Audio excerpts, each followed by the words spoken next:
where do we build a shop? I found the perfect location. In fact, you can meet me there now. Welcome to the overly caffeinated EduCraft. We're going to summon Herobrine, so I've set up this down here. Keep watching. EduCraft episode What the hell is happening? I am Bucket, Dibby&Dobby. Until next time we meet. What? How did we get... How did I get here? What happened? I don't know. Oh, I was down here. Yeah, I was going to do this, wasn't I? What happened to my bucket items? Where did we go? And if I didn't know better, I'd say that some mysterious event happened down here that caused all the writing to leak off the signs and into whatever was caused. But I do know better, and that's just absurd. So I was going to focus for the next two videos on solely on killing the Ender Dragon. For that, we're going to need two things. We're going to need blaze powder, and we're going to need ender pearls. And I've drawn this little diagram sort of thing, right? So we have the blaze farm to get the blaze powder, and we have barking farm to get ender pearls. But the blaze farm is also going to give us magma. We need magma because that way we can make a gold farm because piglins spawn on magma. I have magma. Not enough. We need like stacks upon stacks. Okay, I don't. And that gold will then feed the barking farm. We're also going to need slime to get the magma. So what I'm going to do today is make the slime farm. And as you can see in my ender chest and my inventory, I've started gathering all the various resources and some extra cactus that I might need. And I made a friend using the snow that Lily got for me. I can't get in. This is my makeshift snow farm. I just come in here with a shovel and mine all the snow. So cute. He doesn't have a name. You should get a name tag and name him. Let us know in the comments what you should name him. See, this is the part where you speak. Oh, I didn't know you were done. So remember how Dobby was saying about the cactus that you got? I think you had cactus, didn't you? Yes. Yes. I was gonna make a cactus farm. That was one of your bucket items, wasn't it? Make a farm. Was it? I think it might have been. Maybe it said to make a redstone farm type thing. I think you had red. It doesn't matter. I don't know. So we think it was. So I've seen it on Instagram of a Minecraft account that I was going to well, can I say copy? Of course you can. Yeah, that I'm gonna As long as copy. you've possibly played it there. Yeah, I'll find out the Instagram account and we'll put it in the description down below. You. And then I'm also probably gonna just get some general resources and things for my base. Because I've got enough blue concrete for my base at the minute. Why did you get all that blue concrete? Well, I want to make my base out of concrete. But blue. I mean, I like blue. I don't really know why I chose blue. Slime farm is now done. Design is by JC Plays. I'll leave a link in the description. And just as I've been finishing the farm, it's been producing, and it's a pretty good farm. If I do say so myself. I did make a few small modifications.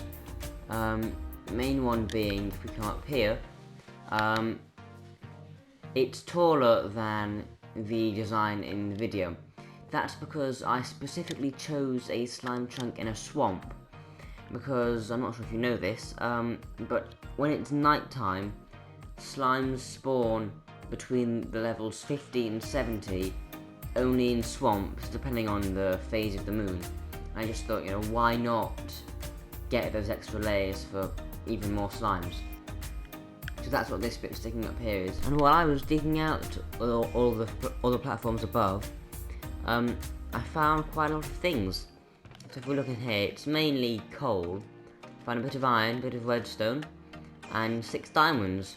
Also there was an enderman who I killed with looting 3 sword and got 3 ender pearls. Also there was a vindicator above, which I killed and got the banner. Also, there were 2 drowned, or there were more than 2, but 2 of them gave me tridents. So I'm actually going to take this banner now and use it to mark the entrance to this farm. So there we go. Now if I'm ever lost, I can find the farm. And that's the witch farm there. I was hoping that I could get them close enough for them both to be loaded at the same time. But I think it's just out of reach. I haven't done the maths, but I'm pretty sure it's too far away. Actually, now I have done the maths, and I think it's close enough. So if I turn this on now, and we just have a quick look at everything that we have here, and if I go and ask for a bit, maybe we'll see if it changes or not. Obviously it's going to be less efficient than if I was just at the witch farm, because the platform there is specifically designed that only the witch farm is loaded, and with all the caves nearby and everything, it's not going to produce too much, but if it does produce, that will be really good. Right, it's now been 10 minutes, so let's go and have a look at the slime farm first of all. That's a lot of slime. Okay, now to the witch farm. Let's have a look. Okay, yeah, I think I took out the redstone and glowstone for the shop last episode. So it's looking like... I'm not sure we have any potions, but I think we did get a couple of witches. If I go up to the top, there might be some XP. Normally you can get some XP if you just stand above it. Let's have a look. Yeah, okay, that's definitely XP, so witches have been here. However, there is one small hitch. You see, when I was making the farm, I made a bet with Dibby. And I lost. Which means I now need to make her a concrete converter, which is one of my bucket items. But I have to do it this episode. So instead of working on the blaze farm, which is what I was planning to do, I need to do that now. So I guess the moral here is, don't ever get overconfident. And if anyone asks you how many Rolos are in a mini pack, the answer is 8, not 10. So this is the place where Dibby chose. So I'm going to start building here, I guess. I have just found this wolf, and I'm going to make it into my dog. I hope I have got enough bones. 1, 2. Yes! I have a dog. I have like 20. Guys, you would not believe how good it feels to finally do some actual redstone. I know I've done like trident killers for the farms, but they don't really count since it's tiny, not really complicated, and I copied it from a tutorial. This is pure 100% Dobby inspired, and it's the first actual redstone project I've done on EduCraft. It's not big, it's not complicated, but I got back in the zone, you know, thinking about AND gates and Boolean logic. You would not believe how great it feels. Anyway, so this little chamber here is optional. If you want to put lava there, then it will become a stone farm. But right now there's no lava there because all she wanted is a concrete generator. No, converter, not generator. This is a waterlogged piston, as you can see. So if you if you put concrete powder here, then it's going to register through the comparator, and it's going to start the clock and power the piston, which is going to send the line of concrete all the way across there. At each corner, there is this module here. These pistons are both sticky. The reason I had to do it this extra big way is because I needed an obsidian block here. I needed it to stop pushing. I'll get to that later. So there's a torch under here, so it just keeps pushing along all the way around the corners until it gets around here, where it has to stop because this piston is extended and it can't be pushed. At that point, it will be left with stone in this corner. The next stone block, obviously, now this is where the obsidian comes in, because this won't be able to be pushed anymore. So there'll be stone stuck in this corner. Even though this piston will be trying to extend, it can't because of the obsidian. And then the same with this corner. And what that will do is give us 3 signals from each corner. And as you can see all this redstone snaking around the outside, it goes into an AND gate, which eventually culminates here. So when this torch turns on, this piston extends, which is going to push down all the ring of stone that's down there, and after a bit of delay, it will fire this dispenser, the outer is how I tested. It will fire this dispenser, which will have TNT in it, and that TNT will land on that obsidian block down there. And of course that will blow up all of the stone. And it's Dibby's responsibility to stock it with TNT, not mine. And I did calculate in my testing world that this ring has the ideal radius to maximise the blocks dropped. Collection will be down one at the bottom. Again, that's Dibby's responsibility, not mine. Because all she cares about is having the concrete made and then broken. So now, using this stone, I'm going to show you how it works. So you just place the blocks, and that shouldn't be happening. So as I was saying, you just keep placing blocks. Obviously, if this was concrete powder, it would be converted by the waterlogged piston into concrete, and it's going to make its way all along here. So you can see here, it's started to go around the corner now, because this piston's been triggered by the torch, which goes on top of this torch, which triggers this piston to push the blocks that way. And this has to be a transparent block, otherwise the torch would keep powering the piston and would get infinite extension. And as you can see now, these blocks are just making their way to the end, and at this point that piston back there, you can't quite see it, but it won't be able to push any more blocks that way. So I place another block here, then what I'm going to do is feed round into this corner, and you can see, because this piston has extended, there is in fact a stone block there. So now if I place 2 more, 1 and 2, you can see the whole thing pushes down, because both corners were filled up, which powered the AND gate, which pushed this down, and the 3 blocks in the corners are then extended forwards. And that would also have triggered the TNT that would be in here, which would explode the newest layer of blocks. I'm aware that it's not the most TNT efficient design. I might improve it later. I don't really have the resources now. I've only got 7 redstone dust left.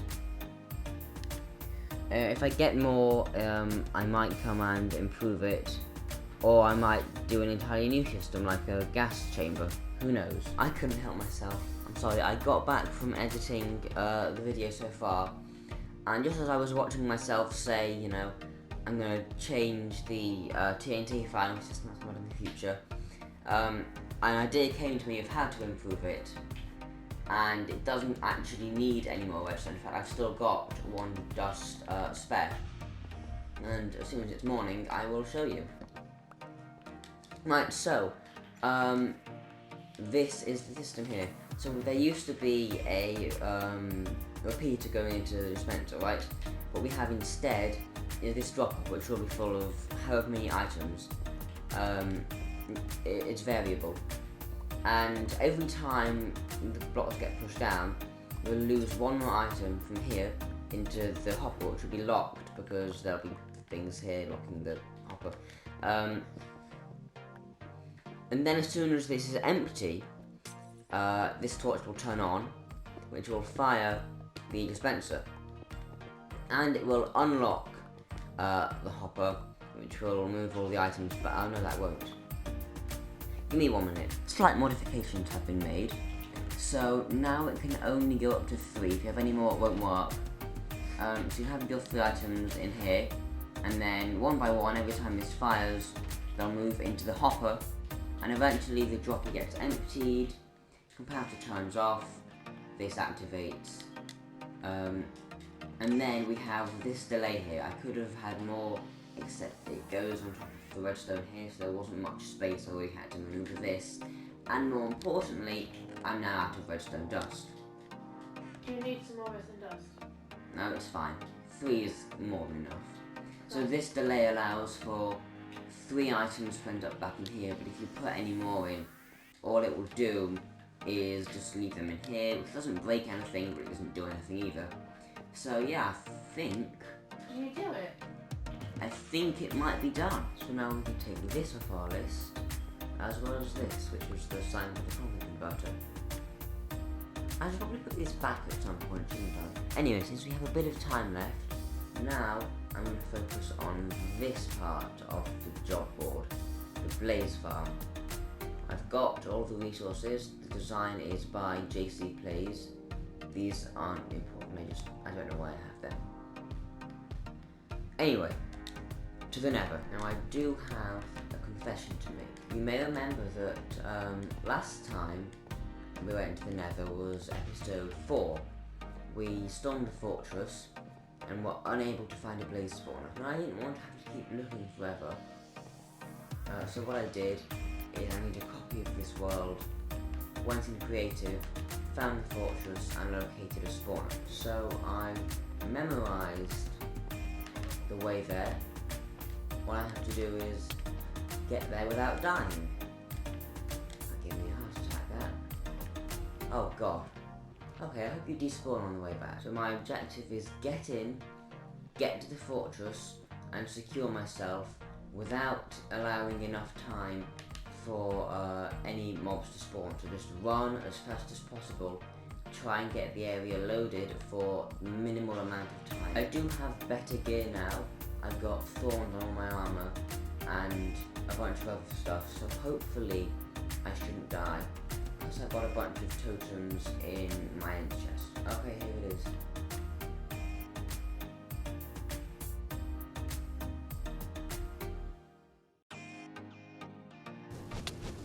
Okay, I'm going to run now.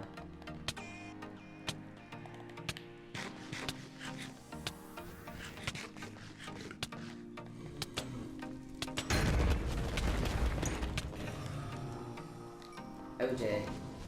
Oh god, no, no, no, no, no. No. No, no, no. Please stop.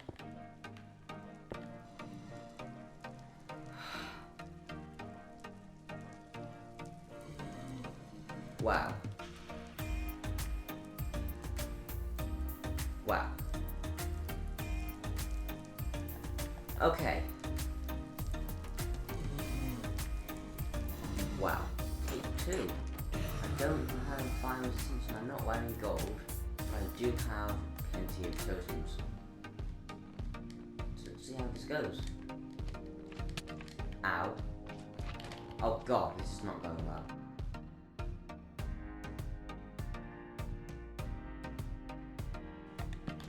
Okay. Now we're down to my hidey hole, just so I can watch more of the tutorial. So the farm is complete. As you can see here, it's been producing. Designed by JC Plays, link in the description. But I've been doing some maths, and the magma that I need for the gold farm, it's a lot. And I calculated that I need 57 stacks and 16 blaze rods. And in addition to that, I'm going to need 114 and a half stacks of slime. Which is a lot. So, next time you see me, you can expect it to be a while, and you can expect my XP to be through the roof. And with that said, this has been Dobby, and thanks for watching EduCraft episode 7. If you enjoyed, leave a like or a nice comment, it means a lot. And if you want to see more content like this, please subscribe. Thanks for watching.